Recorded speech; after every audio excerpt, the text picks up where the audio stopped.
Building 64-1, the newest construction at the Mercedes-Benz Technology Center in Sindelfingen. In these rooms, engineers control the weather, almost every facet of it. Hurricane, blizzard or desert heat. And all this at the press of a button. Our new climate wind tunnel is equipped for the future and enables us to bring the weather from all over the world to the test bench. In order to cover the temperature range from -40 degrees Celsius to +60 degrees Celsius, we need a special hot tunnel and a special cold tunnel. We test the vehicles under all of the climate conditions on this planet.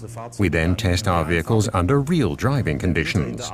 The winter in the Arctic or the summer in the desert are only available for a few weeks of the year. Here we can perform the tests 365 days a year, 24 hours a day, and with absolute reproducibility.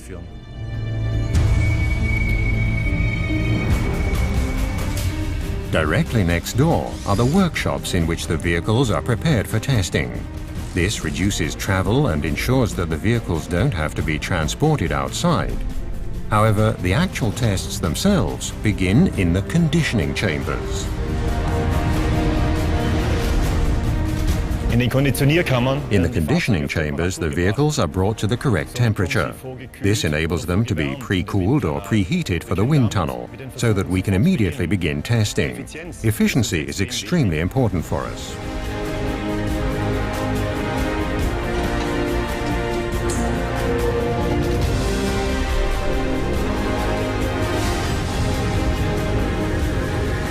The heat of a summer road, the movement of the sun or spray from a truck up ahead can all be simulated. The wind tunnel also enables a reduction in testing kilometers. This has a positive effect on the overall ecological balance for every vehicle.